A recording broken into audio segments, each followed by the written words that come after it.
అదరకొట్టే కారం రంగు రుచి ఆచి కారం పొడి. తెలంగాణలో ఇందిరమ్మ చీరల పంపిణీపై రాజకీయ పార్టీలు చిటపటలాడుతున్నాయి.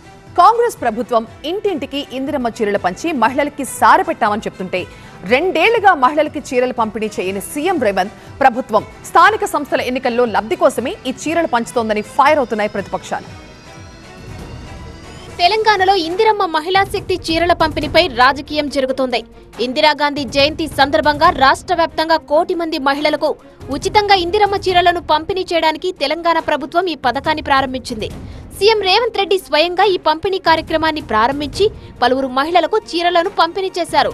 చీరల పంపిణీ అనేది ఓ పథకం మాత్రమే కాదని, మహిళల పట్ల ప్రభుత్వానికి ఉన్న గౌరవానికి ప్రతీక అని, అది మహిళలకు అందించే సారే అని ఆయన అన్నారు.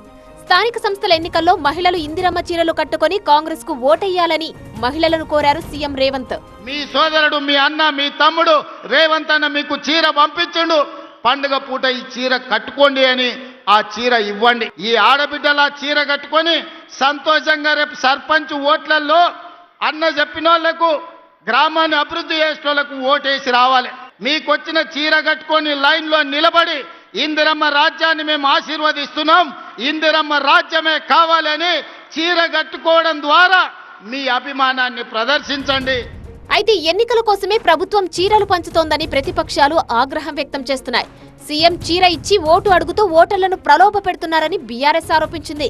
2 ఏళ్లుగా చీరలు ఇవ్వని ప్రభుత్వం ఓట్ల కోసమే ఇస్తోందన్నారు మాజీ మంత్రి శ్రీనివాస్ గౌడ్. చీర కట్టుకొని ఓట్లు వేయాలన్నారు. మరి ఈ చీరలు 2 సంవత్సరాల నుంచి ఎందుకు ఇవ్వలేదు? కేవలం సర్పంచ్ ఎలక్షన్ల ముందే చీరలు ఇవ్వాల్సిన అవసరం ఏముంది? ఎలక్షన్ కమిషన్ నిద్రపోతుందా? అసలు ఉందా పోయిందా? ఎలక్షన్లో ఓటు వేసేటప్పుడు ఈ చీరలు చూసుకొని ఓటేయండి అని అంటున్నప్పుడు ఎలక్షన్ కమిషన్ దేశంలో రాష్ట్రంలో ఉందా లేదా? కాంగ్రెస్ పార్టీ చీరల దుకాణం తెరవడం వెనుక మతలబేంటని బీజేపీ ప్రశ్నించింది. అధికారులు కాకుండా కాంగ్రెస్ నేతలు చీరల పంపిణీ చేస్తున్నారని, చీరలకు ఖర్చు చేస్తోంది గాంధీ భవన్ నిధులా, ప్రభుత్వ నిధులా స్పష్టం చేయాలన్నారు బీజేపీ నేత కాసం వెంకటేశ్వర్లు.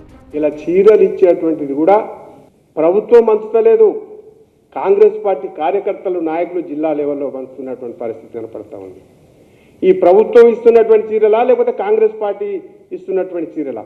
ఈ ప్రభుత్వ నిధులా, కాంగ్రెస్ పార్టీ గాంధీ భవన్ నిధులా? దీని విషయం స్పష్టం చేయాలని చెప్పేసి డిమాండ్ చేస్తా ఉన్నాం. ఇందిరమ్మ చీర కట్టుకొని కాంగ్రెస్ కు ఓటేయాలని కొడంగల్ సభలో సీఎం రేవంత్ మాట్లాడారని, ఓట్ల కోసం రాష్ట్ర ప్రభుత్వం అడ్డగోలుగా వ్యవహరిస్తోందన్నారు బీజేపీ ఎంపీ డీకే అరుణ. వీళ్ళు సర్పంచ్ ఎన్నికల్లో ఇందిరమ్మ పేరు మీద చీరలు ఇచ్చి ఓట్లు వేయించు. స్వయంగా ముఖ్యమంత్రి కొడంగల్ చెప్పిండు, ఇందిరమ్మ చీరలు కట్టుకొని పోయి మీరు మాకు ఓట్లు వేయండి అని. అంటే ఏ విధంగా ఈరోజు ఓట్ల కోసము ఈ రాష్ట్ర ప్రభుత్వము మరి ఈరోజు ఏ గడ్డైనా తినడానికి సిద్ధంగా ఉందో ఎందుకంటే ఎక్కువ సాక్ష్యం చెప్పడానికి అవసరం లేదు. మొత్తానికి ఇందిరమ్మ చీరల పంపిణీతో మహిళలకు సార పెట్టామని ప్రభుత్వం చెబుతుంటే ఇది ఓటర్లను ప్రలోభ పెట్టడమేనని, దీనిపై రాష్ట్ర ఎన్నికల కమిషన్ చర్యలు తీసుకోవాలంటున్నాయి ప్రతిపక్షాలు.